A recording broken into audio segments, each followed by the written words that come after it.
Hello friends, welcome to crazy math academy. दोस्तों, engineering drawing में आज हमारा टॉपिक रहेगा व्यू। व्यू को हिंदी में कहा जाता है दृश्य। क्योंकि दोस्तों ये व्यू का फर्स्ट पार्ट है, तो सबसे पहले हम लोग समझते हैं कि व्यू क्या होता है।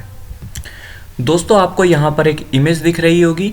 इसी इमेज के माध्यम से हम लोगों ने प्रोजेक्शन को समझा था। अब इसी इमेज के माध्यम से हम लोग व्यू को समझते हैं। दोस्तों, जैसा कि आपको यहाँ पर बीच में एक ऑब्जेक्ट दिख रहा होगा, ये ऑब्जेक्ट है जिसको ये ऑब्जर्वर कहीं पे बैठ के देख रहा है। जब ये ऑब्जर्वर इस ऑब्जेक्ट को देखता है तो प्रोजेक्टर्स यानी लाइंस ऑफ साइट के द्वारा इसकी एक इमेज इस प्रोजेक्शन प्लेन पर बनती है। दोस्तों, प्रोजेक्शन प्लेन पर ये जो इमेज बनी है, इसी इमेज को कहा जाता है व्यू यानी दृश्य।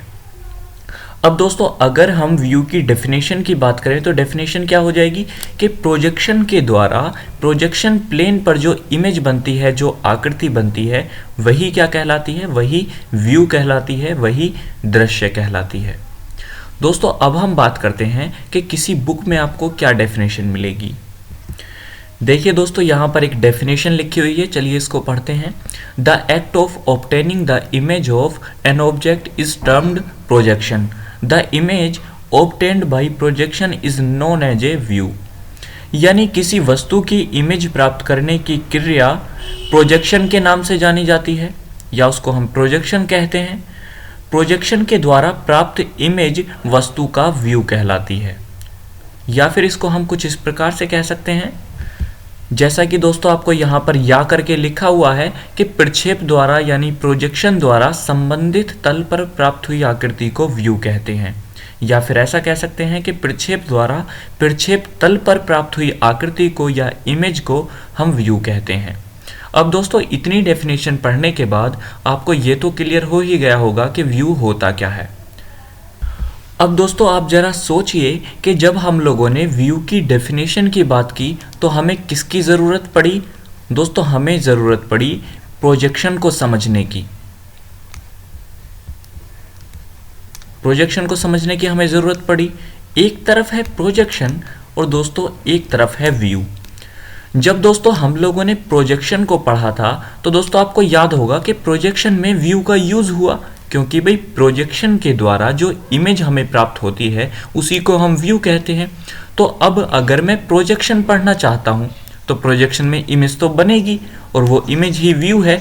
तो अगर मैं प्रोजेक्शन पढ़ना चाहता हूँ तो मुझे व्यू की नॉलेज होनी चाहिए या नहीं होनी चाहिए? तो मुझे व्यू की नॉलेज होनी चाहिए। अब दोस्तों, अगर मैं व्यू पढ़ना चाहता हूँ तो क्या मुझे प्रोजेक्शन की नॉलेज होनी चाहिए? तो दोस्तों बिल्कुल आपको प्रोजेक्शन की नॉलेज होनी चाहिए। तो दोस्तों, इसलिए होता क्या है कि बहुत सारे टीचर्स जब प्रोजेक्शन और व्यू की बात आती है तो इसको एक साथ पढ़ा देते हैं। यानी उस चैप्टर का नाम हो जाता है प्रोजेक्शन एंड व्यूज़। यानी उसी चैप्टर में प्रोजेक्शन आप पढ़ लेंगे और प्रोजेक्शन में हमें ज़रूरत पड़ेगी व्यू की, तो दोस्तों वहीं पर आपको व्यू भी पढ़ा दिया जाता है। लेकिन उसमें होता क्या है कि हम व्यू को कंप्लीट नहीं पढ़ पाते, यानी उसकी जो टोटल नॉलेज है वो हम नहीं ले पाते। जो बेसिक बातें हैं वो हम व्यू की पढ़ लेते हैं, लेकिन ऑक्सिलियरी व्यू, सेक्शनल व्यू, ये सारी चीज़ें हम नहीं पढ़ पाते। तो दोस्तों, हम व्यू को बिल्कुल सीक्वेंस वाइज पढ़ेंगे। तो यहाँ ये बताने का मेरा मतलब सिर्फ इतना है कि आपको प्रोजेक्शन का रिवीजन पहले कर लेना है। यानी हम प्रोजेक्शन के आधार पर ही व्यू को पढ़ते हैं। तो दोस्तों, इसलिए आप पहले प्रोजेक्शन का रिवीजन कर लीजिए, उसके बाद व्यू आपको बहुत अच्छे से समझ में आ जाएगा। तो दोस्तों चलिए स्टार्ट करते हैं। दोस्तों, जैसा कि हमने बात की कि जब हम व्यू को पढ़ेंगे तो वो प्रोजेक्शन के आधार पर पढ़ेंगे। यानी अगर हमारे पास एक इमेज बनती है, यानी वो इमेज प्रोजेक्शन के आधार पर होती है। यानी अगर मैं ऑर्थोग्राफिक प्रोजेक्शन की बात करता हूँ तो ऑर्थोग्राफिक प्रोजेक्शन में जो प्रक्षेप तल पर प्रोजेक्शन प्लेन पर इमेज बनेगी वो कुछ अलग होगी, ऑक्सिलरी प्रोजेक्शन में कुछ अलग होगी, आइसोमेट्रिक में कुछ अलग होगी। यानी प्रोजेक्शन के बदल देने पर जो इमेज बनती है वो भी अलग हो जाती है। तो इसका मतलब क्या है? इसका मतलब ये है कि जो व्यू है, जो आकृति है, वो भी बदल रही है। तो दोस्तों, इसलिए अब हम क्या करेंगे, हम प्रोजेक्शन के आधार पर ही व्यूज़ को पढ़ेंगे। तो दोस्तों सबसे पहले हम लोग क्या करते हैं, ऑर्थोग्राफिक प्रोजेक्शन के आधार पर हम लोग व्यू को पढ़ते हैं। तो दोस्तों सबसे पहले हम क्या करते हैं, लंब कोणीय प्रक्षेप के दृश्य देखते हैं, यानी व्यू ऑफ ऑर्थोग्राफिक प्रोजेक्शन। तो दोस्तों लंब कोणीय प्रक्षेप में 6 मुख्य दृश्य यानी प्रिंसिपल व्यूज होते हैं। सबसे पहले front view, top view, left side view, right side view, bottom view और बैक व्यू। तो दोस्तों चलिए इसको इमेज के माध्यम से समझते हैं। अब दोस्तों उससे पहले आपको ये पता होना चाहिए कि ऑर्थोग्राफिक प्रोजेक्शन में होता क्या है। तो दोस्तों हमने पहले ऑलरेडी पढ़ रखा है कि ऑर्थोग्राफिक प्रोजेक्शन में अगर हमारे पास जो ऑब्जेक्ट है अगर वो 3D में भी है तो उसकी जो इमेज बनेगी, जो उसका व्यू बनेगा वो 2D में बनेगा। तो दोस्तों अब आप सपोज कीजिए आपके पास यहाँ पर सबसे ऊपर एक ऑब्जेक्ट है, एक वस्तु है। तो दोस्तों ये जो वस्तु है आप इसको कितनी तरह से देख सकते हो। देखिए इसको समझने के लिए सपोज करो कि आप किसी कमरे के अंदर बैठे हुए हो और देखो कि उस कमरे की कितनी सतहें हैं, कितनी सरफेस हैं।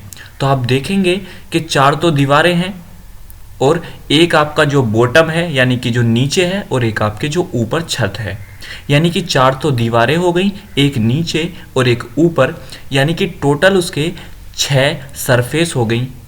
तो दोस्तों इसको हम 6 तरह से देख सकते हैं। एक बंदा जो उसको ऊपर से जाके देखता है, एक नीचे से जाके देखता है, राइट साइड से, लेफ्ट साइड से, फ्रंट से और बैक से। तो आप समझ पाए कि 6 तरह से हम उस कमरे को कह सकते हैं या फिर उस ऑब्जेक्ट को देख सकते हैं।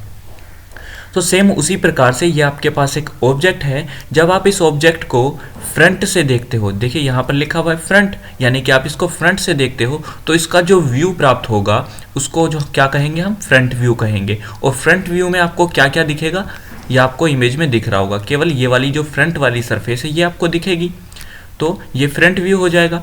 उसके बाद अगर आप इस फ्रंट से देखते हो फिर आप अपने लेफ्ट साइड में आ जाते हो, लेफ्ट हैंड साइड में आ जाते हो, तो जो व्यू आपको दिखेगा वो कौन सा व्यू होगा, लेफ्ट साइड का व्यू होगा, क्योंकि आप अपने लेफ्ट हैंड साइड में आ गए हो।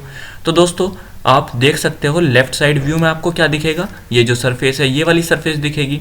फिर आप इसको टॉप से जाके देखते हो तो ऊपर वाली सरफेस दिखेगी। फिर आप इसको राइट साइड से जाके देखते हो तो राइट साइड वाली सरफेस दिखेगी। ऐसे ही जब आपने इसे फ्रंट से देखा तो आप क्या करोगे, फिर इसको बैक से जाके देखोगे यानी पीछे से देखोगे तो आपको इसका बैक व्यू प्राप्त हो जाएगा। तो ऐसे ही कुल मिला के आपको 6 व्यू प्राप्त होंगे। लेकिन यहाँ पर एक छोटा सा पॉइंट आपको देखना है कि ये जो बॉटम व्यू है, बॉटम व्यू में आप देख रहे हो कि एक हिडन लाइन आई हुई है, जबकि और किसी व्यू में कोई हिडन लाइन नहीं है।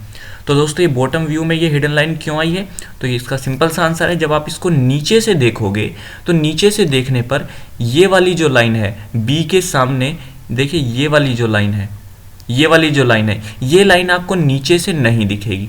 तो आपको क्या करना पड़ेगा, इसको हिडन में शो करना पड़ेगा। तो ये बॉटम व्यू में कौन सी शो, ये जो हिडन लाइन है ये क्यों शो की गई है, क्योंकि ये हमें नीचे से नहीं दिख रही थी।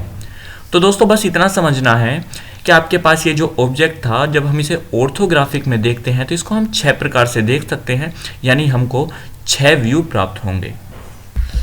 दोस्तों सबसे पहले हम बात करते हैं फ्रंट व्यू यानी सम्मुख दृश्य के बारे में। इसको हम क्या कहते हैं, इसको हम एलिवेशन भी बोल देते हैं। तो दोस्तों किसी भी वस्तु का फ्रंट व्यू हमेशा वर्टिकल प्लेन पर बनेगा, वर्टिकल प्लेन यानी ऊर्ध्वाधर प्लेन पर बनेगा। इसीलिए हम वर्टिकल प्लेन को फ्रंटल प्लेन भी कहते हैं। भाई फ्रंटल प्लेन क्यों कहते हैं, क्योंकि इस पर फ्रंट व्यू बन रहा है, तो फ्रंट से ही क्या हो गया, फ्रंटल हो गया। ठीक है, अब दूसरा पॉइंट है कि इसे हम क्या कहते हैं, ऊंचाई भी कहते हैं। ऊंचाई को इंग्लिश में क्या बोला जाता है, एलिवेशन बोला जाता है। तो दोस्तों चलिए देखते हैं कि किस प्रकार से ये फ्रंट व्यू वर्टिकल प्लेन पर बनता है। अब दोस्तों हमारे पास क्या है, हमारे पास ये चारों क्वाड्रेंट यहाँ पर उपस्थित हैं। इन चारों क्वाड्रेंट में मैं क्या कर देता हूँ, एक एक ऑब्जेक्ट रख देता हूँ। दोस्तों ये सारी चीज़ें हम पहले एक बार पढ़ चुके हैं, लेकिन अब आप यहाँ पर इस चीज़ को पढ़ेंगे तो आपका रिवीजन हो जाएगा। ठीक है, प्रोजेक्शन में हम ये सारी चीज़ें पढ़ चुके हैं। जैसा कि मैंने कहा कि बिना व्यू को समझे हम प्रोजेक्शन नहीं पढ़ सकते और बिना प्रोजेक्शन को समझे हम व्यू नहीं पढ़ सकते। तो जब हमने प्रोजेक्शन पढ़ा तो ये सारी चीज़ें पढ़ ली थी। तो दोस्तों अब ये पहले क्वाड्रेंट में ये वस्तु रखी है जिसको ये ऑब्जर्वर यहाँ से देखता है। तो हमने किसकी बात की थी, हमने बात की थी फ्रंट व्यू की। तो ये इसको जब फ्रंट से देखेगा तो इसकी जो इमेज बनेगी वो कहाँ पर बनेगी, यहाँ सामने वीपी पर बनेगी। कहाँ बनेगी, बिल्कुल यहाँ पर बनेगी। ठीक है, ये मैं रेड से करके बता रहा हूँ, यहाँ पर इसकी इमेज बनेगी। अब सेम क्या होगा, सेम अब ये सेकंड क्वाड्रेंट है, सेकंड क्वाड्रेंट में जब ये ऑब्जर्वर इसको फ्रंट से देखेगा तो इसका जो फ्रंट व्यू बनेगा वो कहाँ पर बनेगा, जस्ट इसके सामने बनेगा, यानी कि इस बार भी हम कह सकते हैं यानी वीपी पर बनेगा। कंडीशन यही थी, वीपी पर बनना चाहिए। अगर मैं तीसरे क्वाड्रेंट की तरफ जाता हूँ तो तीसरे क्वाड्रेंट में क्या होगा, ऑब्जर्वर फिर से इसको देखेगा और सामने यहाँ पर इसकी एक इमेज बन जाएगी, इसका एक व्यू बन जाएगा, फ्रंट व्यू। तो किस पर बना, ये भी वीपी पर बना। उसके बाद ये ऑब्जर्वर जब इसको चौथे क्वाड्रेंट में जाकर के देखता है इस ऑब्जेक्ट को, तो इसका जो फ्रंट व्यू बनता है बिल्कुल सामने बनता है, यानी वीपी पर बनता है। तो हमने क्या देखा कि वीपी पर कौन सा व्यू बन रहा है, वीपी पर बन रहा है फ्रंट व्यू यानी एफवी। और फ्रंट व्यू को, फ्रंट व्यू क्योंकि फ्रंट व्यू वीपी पर बन रहा है तो इसलिए हम वीपी को फ्रंटल प्लेन भी कहते हैं। तो दोस्तों हम वीपी को क्या बोलते हैं, वीपी को हम बोलते हैं फ्रंटल प्लेन। चलिए आगे बढ़ते हैं। उसके बाद दोस्तों हम बात करते हैं ऊपरी दृश्य के बारे में। ऊपरी दृश्य को टॉप व्यू कहा जाता है या फिर इसको बोला जाता है प्लान। तो दोस्तों किसी भी वस्तु का टॉप व्यू हमेशा हॉरिजॉन्टल प्लेन पर बनता है, यानी एचपी पर बनता है। तो चलिए देखते हैं। तो दोस्तों इसी इमेज में हम समझ लेते हैं, बड़ी आसानी सी बात है कि जब इस ऑब्जेक्ट को ये ऑब्जर्वर ऊपर से जाकर के यानी टॉप से देखता है तो इसका जो टॉप व्यू बनता है बिल्कुल नीचे यहाँ एचपी पर बन जाता है। ठीक है, यहाँ पर बन गया। तो हमने पहली कंडीशन में क्या देखा कि जो टॉप व्यू है वो हॉरिजॉन्टल प्लेन पर बना है। उसके बाद ये सेकेंड क्वाड्रेंट में आ जाते हैं, तो यहाँ पर आपका ऑब्जर्वर बैठा हुआ है, इस ऑब्जेक्ट को टॉप से देखता है तो इसका जो टॉप व्यू है वो बिल्कुल इसके नीचे यहाँ एचपी पर बनता है। तो हमने देखा कि टॉप व्यू यहाँ भी एचपी पर बना। तीसरे क्वाड्रेंट में आ जाते हैं। तीसरे क्वाड्रेंट में क्या होता है, ऑब्जर्वर हॉरिजॉन्टल प्लेन के ऊपर रहता है। इसके ऊपर से जब इस चीज़ को देखता है तो ये जो एचपी है ये पारदर्शी होता है, यानी कि ट्रांसपेरेंट होता है। तो उस माध्यम उसकी वजह से क्या होता है कि ये ऑब्जर्वर इस ऑब्जेक्ट को जो तीसरे क्वाड्रेंट में रखी है देख पाता है और उसका जो टॉप व्यू होता है वो यहाँ एचपी पर ही बनता है। और सेम चौथे क्वाड्रेंट में भी क्या होता है कि जो ऑब्जर्वर है वो एचपी के ऊपर होता है और यहाँ भी जो आपका HP है, जो हॉरिजॉन्टल प्लेन है, वो ट्रांसपेरेंट है, जिसकी वजह से HP के नीचे ये जो चौथे क्वाड्रेंट में वस्तु रखी है, ऑब्जर्वर इसको देखता है, उसका जो टॉप व्यू है वो HP पर बनता है। तो हमने क्या देखा कि चारों चतुर्थांश में HP पर कौन सा व्यू बन के तैयार हुआ, टॉप व्यू यानी TV। तो दोस्तों ये दोनों ही मोस्ट इंपॉर्टेंट क्वेश्चन है। VP फ्रंट व्यू बनता है और HP यानी टॉप व्यू बनता है। आगे बात करते हैं दोस्तों, ऑर्थोग्राफिक प्रोजेक्शन में सभी 6 व्यूज में से 3 व्यू स्टैंडर्ड व्यू हैं। कौन कौन से हैं, फ्रंट व्यू, टॉप व्यू और राइट साइड व्यू। दोस्तों आपने कभी सोचा है, बहुत कॉमन सा पॉइंट है, जब हम प्रोजेक्शन पढ़ रहे थे तो ऑर्थोग्राफिक प्रोजेक्शन पढ़ते समय जब हम कोई भी ऑब्जेक्ट का व्यू बनाते थे तो हम केवल फ्रंट व्यू और टॉप व्यू ही बनाते थे, और तो हमने कोई नहीं बनाया। भाई ऐसा भी तो हो सकता था, हम उसका बॉटम व्यू बनाते, हम उसका बैक व्यू बनाते, हम उसका कोई और व्यू बनाते, लेकिन 6 व्यू में से हम केवल फ्रंट व्यू और टॉप व्यू बनाया करते थे। तो दोस्तों ये जो होते हैं ये इसके स्टैंडर्ड व्यू होते हैं, यानी जहाँ पर भी बात आती है ऑर्थोग्राफिक प्रोजेक्शन की तो मोस्टली वहाँ पर फ्रंट व्यू और टॉप व्यू बनाया जाता है। लेकिन अगर 2 व्यू से समझ में ना आए, यानी फ्रंट व्यू टॉप व्यू से आप उसका आकार नहीं समझ पा रहे हो, तब आपको राइट साइड व्यू लेना होता है। तो ये तीनों स्टैंडर्ड व्यू होते हैं। ये दोस्तों क्वेश्चन बना हुआ है, ठीक है, पूछा हुआ है, तो इसको भी आप लिख लीजिए। आगे बढ़ते हैं।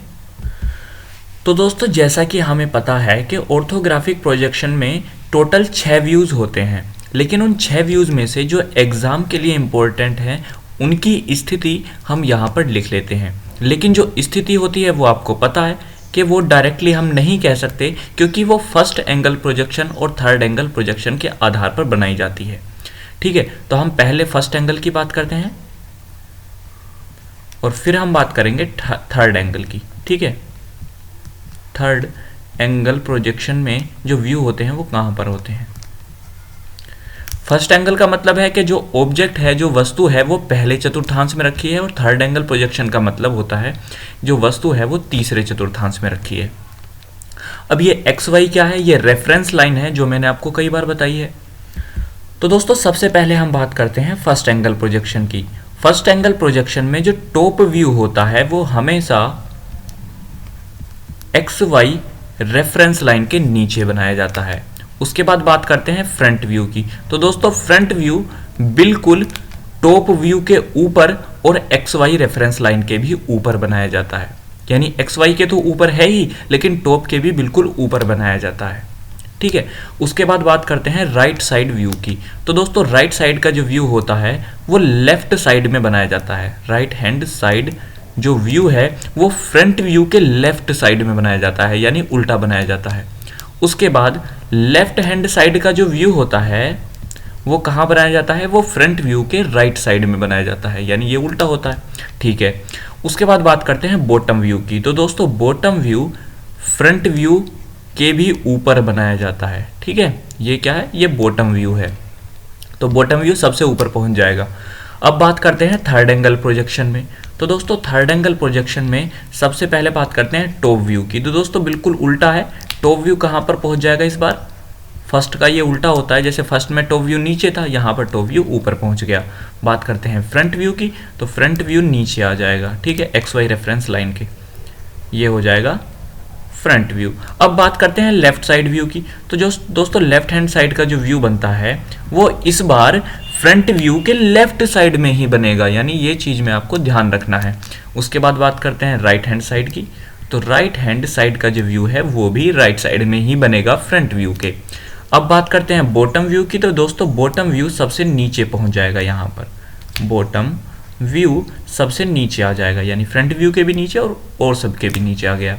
ठीक है, तो ये जो दोनों इमेज हैं ये आपको याद रखनी है। ठीक है, तो हमारा जो यहाँ पर नॉर्मली ये जो 6 व्यूज़ होते हैं इनके बारे में हम लोग इतना काफ़ी है, क्योंकि हम लोगों ने प्रोजेक्शन में काफ़ी इस चीज़ों के बारे में पढ़ लिया है। ठीक है, अब दोस्तों जैसा कि हम लोगों ने देखा कि फ्रंट व्यू व टॉप व्यू ये दोनों स्टैंडर्ड व्यू होते हैं, एक राइट हैंड साइड व्यू। ठीक है, तो ये जो व्यू होते हैं ये स्टैंडर्ड होते हैं, इन्हीं से आपके एग्जाम में क्वेश्चन बनते हैं। तो दोस्तों हम लोगों ने बिंदु का प्रक्षेप यानी प्रोजेक्शन ऑफ पॉइंट पढ़ लिया है। तो दोस्तों हम लोग बिंदु के प्रक्षेप से एक क्वेश्चन डिस्कस कर लेते हैं जिसमें फ्रंट व्यू व टॉप व्यू की स्थिति के बारे में पूछा गया है। तो दोस्तों क्वेश्चन क्या है, किसी बिंदु P की स्थिति VP यानी वर्टिकल प्लेन से 15 mm पीछे है, जबकि उस बिंदु की स्थिति हॉरिजॉन्टल प्लेन से 12 mm ऊपर है, तब हमें सही कथन बताना है। अब दोस्तों आप देखेंगे जितने भी कथन हैं, जो ऑप्शन है वो फ्रंट व्यू व टॉप व्यू के आधार पर ही हैं। तो दोस्तों चलिए हम इस बिंदु का फ्रंट व्यू व टॉप व्यू निकालते हैं। तो दोस्तों क्वेश्चन के अंदर जो दो कंडीशंस हमको दे रखी थी बिंदु P के बारे में वो हमने यहाँ पर लिख ली हैं कि बिंदु P VP से 15 mm पीछे है, जबकि HP से 12 mm ऊपर है। तो अब हम क्या करते हैं, हम पहले चतुर्थांश का पता करते हैं कि किस चतुर्थांश में होगा। तो कहा गया है VP से पीछे है, VP से पीछे का मतलब है VP के लेफ्ट साइड में है। चलिए हम पूरा चतुर्थांश बना के देखते हैं। तो दोस्तों हमने यहाँ पर क्या किया, वर्टिकल प्लेन और हॉरिजॉन्टल प्लेन यहाँ पर बना लिए, चारों चतुर्थांश यहाँ पर बना लिए। तो दोस्तों VP से 15 mm पीछे, जब पीछे की बात की जाए तो हमें किधर आना है, हमको लेफ्ट साइड में आना है, यानी कि बिहाइंड यानी पीछे। पीछे की बात की गई तो हम इधर आएंगे, लेकिन कितना, 15 mm। तो हम 15 mm पीछे आ जाते हैं वर्टिकल प्लेन से। तो मान सपोज कीजिए कि ये 15 mm पीछे है वर्टिकल प्लेन के ये वाला पॉइंट। ठीक है, उसके बाद HP से हमको 12 mm ऊपर जाना है। तो दोस्तों यह हमारा हॉरिजॉन्टल प्लेन है, तो हमें इससे कितना ऊपर जाना है, 12 mm ऊपर जाना है। तो दोस्तों हम 12 mm ऊपर आगे, सपोज कीजिए 12 mm है। तो अब क्या करेंगे, हम यहाँ से एक सीधी रेखा कुछ इस प्रकार से ड्रॉ करेंगे और ऐसे ही यहाँ से ड्रॉ करेंगे जहाँ पर ये दोनों इंटरसेक्ट करेंगे लाइंस, यानी ये वाला पॉइंट, ये पॉइंट पर हमारा बिंदु स्थित होगा। तो हमने क्या किया, जो हमारा बिंदु P था उसकी स्थिति हमने निकाल ली है। अब दोस्तों बात करते हैं इनके फ्रंट व्यू व टॉप व्यू की। तो दोस्तों जब बात आती है फ्रंट व्यू की, तो फ्रंट व्यू के लिए हम क्या करेंगे, ऑब्जर्वर को यहाँ पर बिठा देंगे। ऑब्जर्वर इस बिंदु को यहाँ से देखेगा और इसका जो फ्रंट व्यू बनेगा बिल्कुल सामने बनेगा, यानी यहाँ पर VP पर बनेगा। तो ये क्या हो जाएगा, इसका फ्रंट व्यू मैं FV से लिख देता हूँ। ठीक है, ये इसका फ्रंट व्यू हो गया। ठीक है, अब बात करते हैं टॉप व्यू की। तो भाई टॉप व्यू में ऑब्जर्वर कहाँ जाएगा, ऊपर चला जाएगा। तो इस बिंदु को जब देखेगा तो इसका टॉप व्यू कहाँ पर बनेगा, यहाँ पर बनेगा। तो ये क्या हो गया, इसका टॉप व्यू, इसको मैं TV से लिख देता हूँ। लेकिन आपको पता है ये तो हॉरिजॉन्टल प्लेन है। जब बात आती है प्रोजेक्शन की तो ये रोटेट होता है 90 डिग्री क्लॉकवाइज डायरेक्शन में, यानी घड़ी की दिशा में। तो जब ये ऊपर की तरफ रोटेट होगा तो आप देखेंगे कि ये जो टॉप व्यू था, इस टॉप व्यू में ये जो बिंदु यहाँ पर बना था, ये कहाँ पहुँच जाएगा, ये ऊपर पहुँच जाएगा, यानी VP पर पहुँच जाएगा। तो यहाँ पर ये टॉप व्यू पहुँच जाएगा। तो ये टॉप व्यू और फ्रंट व्यू की स्थिति आप लोगों ने देखी। अब हम बात करते हैं इसकी दूरियों की। तो ये जो बीच में जो क्रॉस पॉइंट होता है, जहाँ पर HP और VP काटते हैं, यहीं पर मेरा क्या होता है, XY रेफरेंस लाइन होती है। तो XY रेफरेंस लाइन से फ्रंट व्यू की दूरी कितनी है, तो आप डायरेक्टली देख पा रहे हो कि 12 mm ऊपर है फ्रंट व्यू। लेकिन टॉप व्यू कितना है, तो आप देखेंगे कि ये जो 15 mm की दूरी थी, ये ऊपर जाने पे बदल थोड़ी ना जाएगी, ये यहाँ भी 15 ही रहेगी, यानी कि ये वाली जो दूरी है ये 15 mm है। समझ पाए? तो टॉप व्यू व फ्रंट व्यू के बीच में कितना गैप है, तो आप समझ पाएंगे कि 3 mm का गैप है, क्योंकि ये है 12 और ये है 15। तो यानी कि फ्रंट व्यू 3 mm नीचे है टॉप व्यू से। तो दोस्तों हमने पूरी स्थिति इसकी क्लियर कर ली है, टॉप व्यू व फ्रंट व्यू की। तो चलिए अब क्वेश्चन के अकॉर्डिंग देखते हैं कौन सा ऑप्शन सही है। तो दोस्तों पहला ऑप्शन देखिए कि front view XY reference line से 12 mm ऊपर होगा। तो ये हमने देखा था, बिल्कुल 12 mm ऊपर था। उसके बाद top view XY reference line से 15 mm ऊपर होगा। तो ये भी हमने देखा, 15 mm ऊपर है। उसके बाद तीसरा ऑप्शन है टॉप व्यू फ्रंट व्यू से 3 mm नीचे होगा। तो ये कथन तो गलत है भाई, कि जो टॉप व्यू है वो फ्रंट व्यू से नीचे नहीं है, बल्कि फ्रंट व्यू ही नीचे है। तो दोस्तों यहाँ पर जो ऑप्शन नंबर C है वो गलत है। तो करेक्ट आंसर क्या होगा, ऑप्शन नंबर D। यहाँ पर A व B दोनों सही है। तो दोस्तों ये क्वेश्चन मैंने इसलिए कराया क्योंकि हम लोगों ने प्रोजेक्शन पहले पढ़ लिया है, और जब हम लोगों ने प्रोजेक्शन पढ़ा था तब हमने व्यू भी पढ़ लिए थे। जब हम लोगों ने ऑर्थोग्राफिक पढ़ा तो हमने सारे के सारे व्यू पढ़ लिए, फ्रंट व्यू टॉप व्यू के बारे में सारा कुछ हम लोगों ने जान लिया था। तो वहाँ पर जो क्वेश्चन बन रहे थे वो किस आधार पर बन रहे थे, वो भी तो फ्रंट व्यू टॉप व्यू के आधार पर बन रहे थे। यानी हम लोगों ने almost front view top view ये सारा कुछ पढ़ लिया था। तो ये आपका रिवीजन हो गया। और आप लोग देखेंगे जब आप पीछे प्रोजेक्शन वापस से देखेंगे, जो आपने नोट्स बनाए होंगे, तो आप देखेंगे कि आप लोगों ने व्यू ऑलरेडी काफ़ी कुछ पढ़ रखा है। जो चीज़ नई है वो क्या है, वो है ऑक्सिलियरी व्यू, सेक्शनल व्यू। तो वो हम नेक्स्ट वीडियो में पढ़ेंगे। तो दोस्तों चलिए अब नेक्स्ट पॉइंट देखते हैं आगे क्या है। तो दोस्तों अगला जो हमारा टॉपिक है वो है सिलेक्शन ऑफ व्यू, यानी व्यू को हम किस प्रकार से चुनेंगे। अब दोस्तों बात करते हैं कि सिलेक्शन ऑफ व्यू के अंदर कितने प्रकार के व्यू आते हैं, यानी किस प्रकार से हम इसका सिलेक्शन करेंगे। तो दोस्तों ये 3 प्रकार के होते हैं। तीनों प्रकार मैं यहाँ पर लिख देता हूँ, फिर हम समझेंगे कि किस प्रकार से इनका सिलेक्शन यानी चुनाव किया जाता है। तो दोस्तों सबसे पहला है 1 व्यू ड्राइंग, दूसरा है 2 व्यू ड्राइंग, तीसरा है 3 व्यू ड्राइंग। जैसा कि हमें नाम से ही समझ में आ रहा है कि जो सबसे पहला वाला है उसके अंदर हम केवल 1 व्यू बनाएंगे, दूसरे वाले में हम लोग 2 व्यू बनाएंगे, और तीसरे वाली ड्राइंग में हम लोग 3 व्यू बनाएंगे। तो दोस्तों चलिए समझते हैं ये क्या है, किस प्रकार से सिलेक्शन होता है। तो दोस्तों सबसे पहले हम समझते हैं एक दृश्य आरेखन, यानी 1 व्यू ड्राइंग। इसमें क्या है, साधारणतया किसी भी साधारण वस्तु के आकार को दर्शाने के लिए 2 व्यू ड्राइंग की आवश्यकता होती है, परंतु किसी किसी स्थिति में 1 व्यू ड्राइंग ही होती है, जैसे बेलनाकार वस्तु। अब ये तो हुई थ्योरी वाली बातें, चलिए इसको समझते हैं। बात करते हैं 1 व्यू ड्राइंग की। तो दोस्तों मैं आपको कुछ ऑब्जेक्ट देता हूं, आप मुझे बताना कि उन ऑब्जेक्ट की जब आप ड्राइंग बनाएंगे तो क्या हम उसे एक व्यू में समझ सकते हैं। बात किसकी की जा रही है, ऑर्थोग्राफिक में। देखिए अगर मैं आइसोमेट्रिक की बात करता हूं तो आइसोमेट्रिक में तो हम एक व्यू में समझ ही जाते हैं, क्योंकि वो 3 डायमेंशनल होता है, यानी उसमें तीनों विमाएं प्रदर्शित हो सकती हैं एक ही व्यू में, एक ही इमेज में। जैसा कि दोस्तों मैंने यहाँ पर आपके लिए एक इमेज बना दी है, लेकिन ये जो इमेज है, ये जो व्यू है, ये किसका है, ये है दोस्तों आइसोमेट्रिक का। ये किसका है, ये आइसोमेट्रिक का है। यानी इसके अंदर तीनों डायमेंशन आप यहाँ देख पा रहे होंगे, लंबाई भी उपस्थित है, चौड़ाई भी और ऊंचाई भी। लेकिन हमें बात नहीं करनी है आइसोमेट्रिक की, हमें बात किसकी करनी है, ऑर्थोग्राफिक की। और आपको पता है ऑर्थोग्राफिक में केवल 2 डायमेंशन एक व्यू में प्रदर्शित की जा सकती हैं, यानी कि लंबाई या चौड़ाई या ऊंचाई या चौड़ाई, इस तरह से। तो दोस्तों आप मुझे बता सकते हो कि मेरा जो ऑब्जेक्ट है मैं उसको ऐसा क्या लूं कि मैं उसको ऑर्थोग्राफिक में केवल एक व्यू में ही समझ जाऊं। तो चलिए समझते हैं। अब अगर मेरे पास क्या है, मेरे पास एक बेलनाकार आकार का, बेलन के आकार का एक ऑब्जेक्ट है। ये मेरे पास क्या है, एक ऑब्जेक्ट है। अगर मैं इस ऑब्जेक्ट का ऑर्थोग्राफिक प्रोजेक्शन बनाता हूं तो चलिए मैं क्या करता हूं, इधर से इसको फ्रंट मान लेता हूं। तो मैंने जब इसका फ्रंट देखा, मैंने फ्रंट व्यू इसका बनाया, तो कुछ इस प्रकार का बनेगा।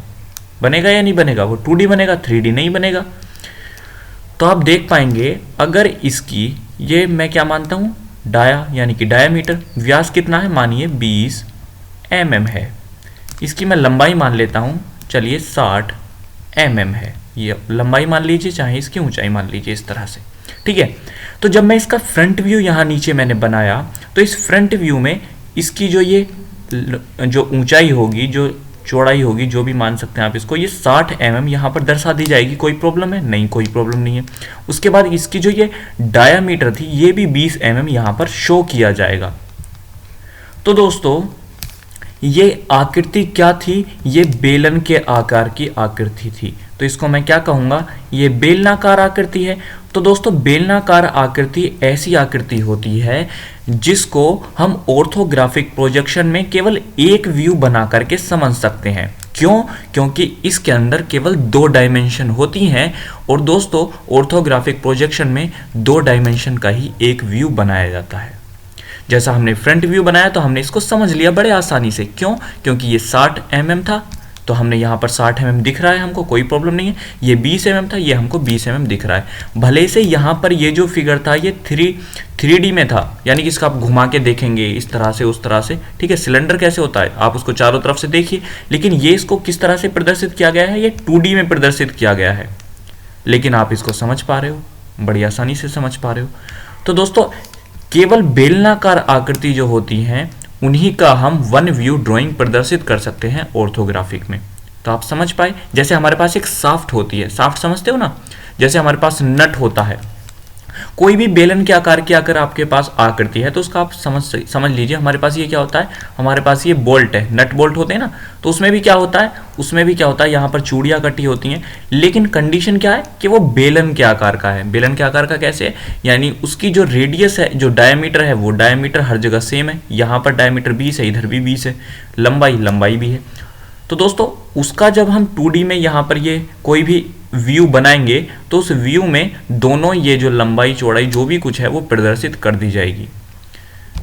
तो इसीलिए वन व्यू ड्राइंग के लिए केवल एक ही क्वेश्चन बनता है कि वन व्यू ड्राइंग किस तरह के ऑब्जेक्ट के लिए तैयार की जाती है, तो बेलनाकार होना चाहिए। ठीक है, आगे बढ़ते हैं।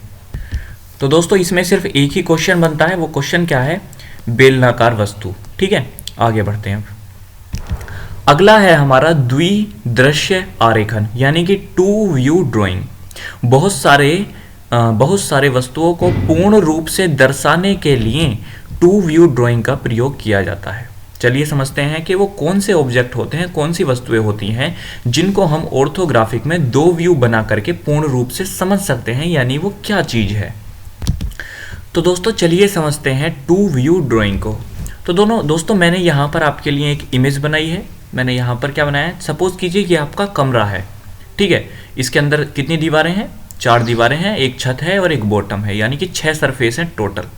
और ये इसके पास कितनी जो इसकी माप है वो है लंबाई, चौड़ाई और ऊंचाई, वो मैंने तीनों यहाँ पर mm में लिख दी है। चलिए इसकी हम मान लेते हैं जो लंबाई है वो 20 है, जो इसकी चौड़ाई है वो 15 है और इसकी जो ऊंचाई है वो 25 mm है। अब दोस्तों 2 व्यू ड्राइंग का मतलब ये है कि आप ये जो ऑब्जेक्ट है इस ऑब्जेक्ट की केवल 2 व्यू बनाएंगे, और 2 व्यू बनाने से ही हमको समझ में आ जाएगा कि ये जो ऑब्जेक्ट है ये क्या है। तो दोस्तों सपोज करो मैं इसको यहाँ से फ्रंट से देखता हूँ, यानी यहाँ से देखने पर मेरा फ्रंट व्यू तैयार होगा। तो मैंने यहाँ पर क्या लिखा, ये फ्रंट है। तो अगर मैं इसको फ्रंट से देखता हूँ तो आप मुझे बताइए मेरी जो व्यू बनेगा वो क्या बनेगा। तो चलिए मैं बना देता हूँ। यहाँ पर जो व्यू बनेगा वो कुछ इस प्रकार का बनेगा, यानी केवल 2 डायमेंशन दिखेंगी। जैसा आप जानते हैं कि 3D से 2D में कन्वर्ट हो जाता है जब हम ऑर्थोग्राफिक की बात करते हैं, तो ये 2D में बनेगा। तो कौन कौन सी डायमेंशन आपको दिख रही हैं? तो आपका जवाब होगा सर हमें ये 25 दिख रही है, यानी कि इसकी ऊंचाई हमको दिख रही है, ठीक है। उसके बाद हमको क्या दिख रहा है? हमको ये 20 दिख रहा है जो इसकी लंबाई है, ठीक है।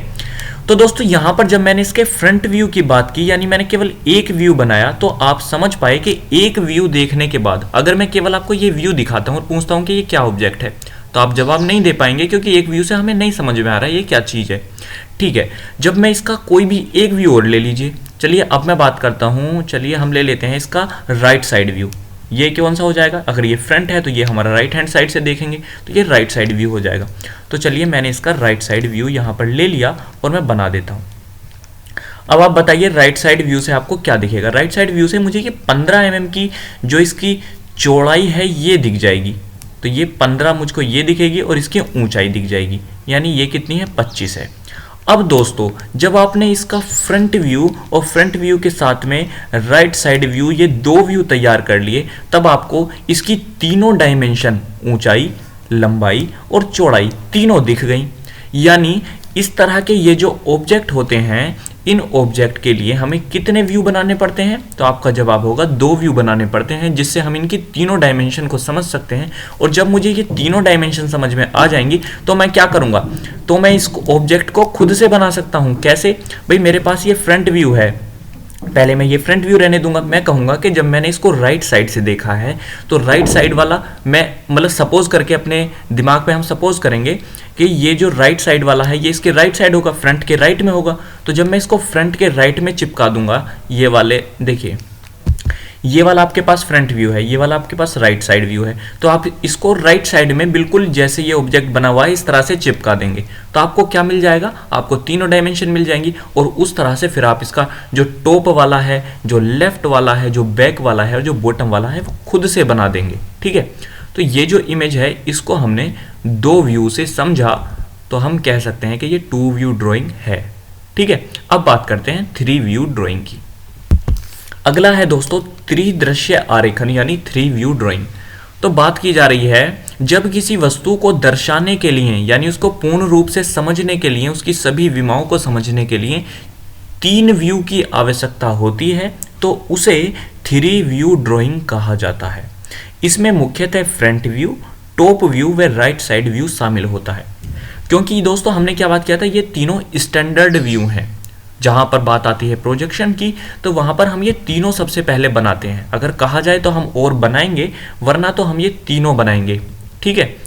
तो चलिए हम बात करते हैं ऐसी इमेज की जिसमें 3 व्यू बनाए गए हों, उसको समझने के लिए। तो दोस्तों जैसा कि आपको यहाँ पर एक इमेज दिख रही होगी, हमने यहाँ पर एक ऑब्जेक्ट लिया है। ये जो ऑब्जेक्ट है, ये ऑब्जेक्ट थोड़ा कॉम्प्लिकेटेड है। कॉम्प्लिकेटेड से मतलब है कि आप इसकी डायमेंशन की अगर बात करते हैं तो इसके अंदर काफ़ी सारी डायमेंशन है। इसके अंदर कर्व भी है, इसके अंदर स्लॉट कटे हुए हैं, यानी कहीं पर रेडियस ली जाएगी, कहीं पर कर्व है, कहीं पर इसकी लंबाई, चौड़ाई, ऊंचाई, ये तीनों डायमेंशन भी है। आप देखेंगे इसमें एक स्लोप भी है, ढाल भी है, ढलान है, ठीक है। तो इसके अंदर काफ़ी सारी डायमेंशन है। अगर हम इसको 2 व्यू में समझने की कोशिश करते हैं, आप क्या कीजिएगा, इसका फ्रंट व्यू बनाइए, इसका टॉप व्यू बनाइए। कोई भी 2 व्यू आप बनाएंगे तो आप इसको नहीं समझ पाएंगे कि ये क्या ऑब्जेक्ट है। यानी इसके 2 जो व्यू हैं वो आपको दे दिए जाते हैं और आपसे पूछा जाता है कि आप इसका पिक्टोरियल प्रोजेक्शन तैयार कीजिए या इसका आप आइसोमेट्रिक तैयार कीजिए, तो आप नहीं तैयार कर पाएंगे। क्योंकि 2 व्यू के अंदर हम कितनी डायमेंशन ले आएंगे? भाई 2 व्यू के अंदर हम ज़्यादा से ज़्यादा 4 डायमेंशन ले सकते हैं, क्योंकि वो 2D होती हैं। जैसे फ्रंट व्यू है तो फ्रंट व्यू में आप लंबाई ले लोगे, चौड़ाई ले लोगे, लेकिन इस ऑब्जेक्ट के अंदर बहुत सारी डायमेंशन है, तो ये कॉम्प्लिकेटेड ऑब्जेक्ट हो गया। तो इस ऑब्जेक्ट को जब हमें समझना है तो इसके लिए हमें 3 व्यू बनाने पड़ेंगे, जैसा कि आपको यहाँ पर दिख रहा है। फ्रंट व्यू बनाया गया है, टॉप व्यू बनाया गया है, लेफ्ट हैंड साइड व्यू बनाया गया है। ये दोस्तों मैं सिर्फ इसलिए, या ऐसा कुछ आपके एग्जाम में नहीं पूछा जाएगा, ये सिर्फ आपको नॉलेज के लिए आपको समझना है कि ऐसे ऑब्जेक्ट होते हैं जिनके लिए हम 3 व्यू बनाते हैं, उनको समझने के लिए, ठीक है।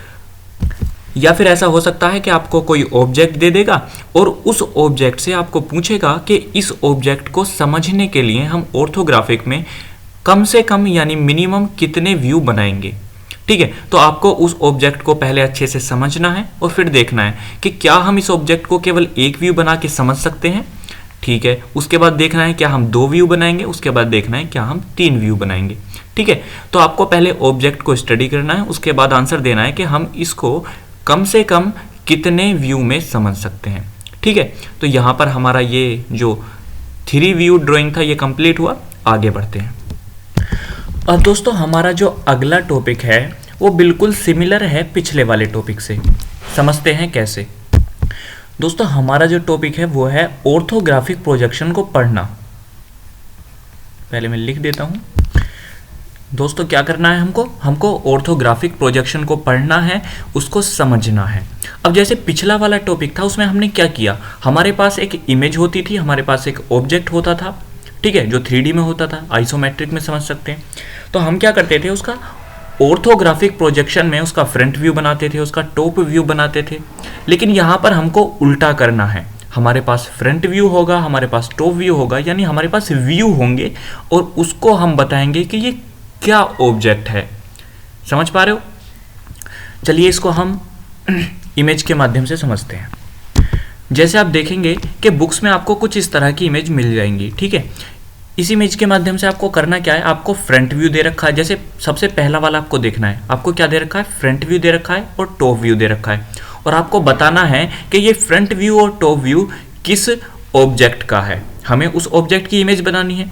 लेकिन एग्जाम में आपको इमेज नहीं बनानी है, केवल आपको 4 ऑप्शन दिए रहेंगे। उन ऑप्शन में से आपको टिक करना है कि ये जो फ्रंट व्यू और ये जो टॉप व्यू है ये निम्न 4 ऑप्शन में से ऑप्शन, ये वाला जो ऑप्शन है इसके फ्रंट व्यू और टॉप व्यू है। आपको केवल ऑब्जेक्ट को सेलेक्ट करना है। तो दोस्तों यहाँ पर आप फ्रंट व्यू देखेंगे, टॉप व्यू देखेंगे, तो इससे आप क्या समझेंगे, इससे आप समझेंगे जैसे हम फ्रंट व्यू को स्टडी करेंगे तो हम देखेंगे कि पहली बात हमें यहाँ पर नहीं पता चल पा रहा है कि ये जो ऑब्जेक्ट है ये गोल है। समझ पा रहे हो? नहीं पता चल रहा है। ठीक है, लेकिन हमें ये पता चल रहा है कि इसके अंदर कुछ स्लॉट कटा हुआ है जिसकी वजह से ये 2 हिडन लाइन यहाँ पर शो की गई हैं। उसके बाद जब आप इसका टॉप व्यू देखेंगे तो हम समझ गए कि टॉप व्यू देखने से जब हमने इसको ऊपर से देखा तो ये चीज़ जो है ये गोल है, सिलेंड्रिकल है। और यहाँ पर जो बीच में जो हिडन लाइन थी इनको भी देख के हम समझ गए टॉप व्यू में कि यहाँ पर ये जो है स्लॉट कटा हुआ है। तो हमने क्या किया, हमने फ्रंट व्यू और टॉप व्यू को स्टडी किया और जो पहला वाला ऑब्जेक्ट था वो बना दिया। बनाना नहीं है, ये तो सिर्फ मैं कह रहा हूँ, बनाना नहीं है, हमको सिर्फ सेलेक्ट करना है। ठीक है, ऐसे ही हमने सेकंड वाले में किया, हमने फ्रंट व्यू को स्टडी किया, हमने टॉप व्यू को स्टडी किया और हमारे पास ऑब्जेक्ट बन के तैयार हो जाएगा।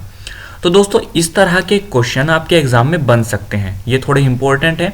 आपको क्या देगा, फ्रंट व्यू देगा, टॉप व्यू देगा। ऐसा हो सकता है आपको फ्रंट व्यू दे दे, राइट हैंड साइड व्यू दे दे, कोई भी आपको 2 व्यू दे देगा, कोई भी आपको 3 व्यू दे देगा और आपको उन तीनों व्यू के आधार पर 4 ऑप्शन दे देगा और कहेगा कि निम्न 4 ऑप्शन में ये चारों ऑब्जेक्ट में से कौन सा ऑब्जेक्ट है जिसके ये सभी व्यू आपको दिखाए गए हैं। तो इस तरह के क्वेश्चन आपके एग्जाम में बन सकते हैं। तो इनकी आप क्या कीजिएगा, प्रैक्टिस कीजिएगा। ठीक है, आप गूगल पे जाइएगा, सर्च कीजिएगा, बहुत सारी इमेज, अगर आपके पास बुक नहीं है तब भी कोई दिक्कत नहीं है, आपको बहुत सारी इमेज मिल जाएंगी और उनकी आप प्रैक्टिस करते रहिए।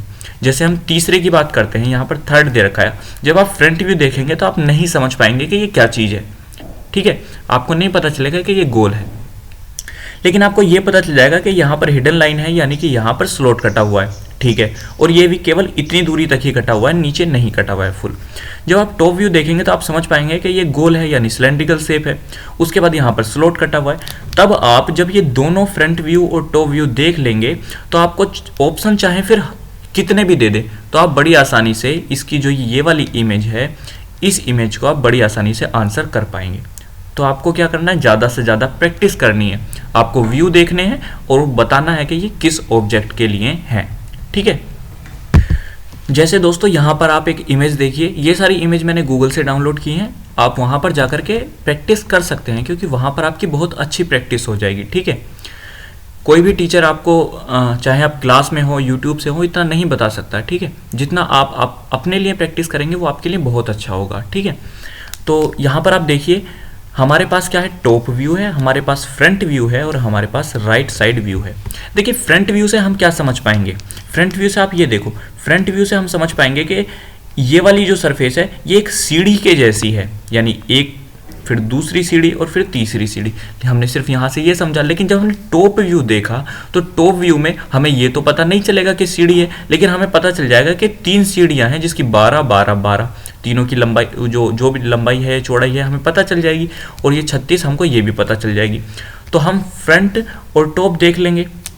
उसके बाद जब हम राइट साइड पे जाएंगे तो अगर इसका फ्रंट ये वाला है, यानी ये वाली जो सरफेस है, देखिए ये वाली सरफेस अगर इसकी फ्रंट है तो राइट कौन सी होगी, राइट आप इधर से देखोगे, ठीक है। जब आप राइट इधर से देखोगे तो हमें कौन कौन सी, बिल्कुल टॉप व्यू के जैसे 3 हमें सीढ़ियाँ प्राप्त होंगी और कुछ प्राप्त नहीं होगा।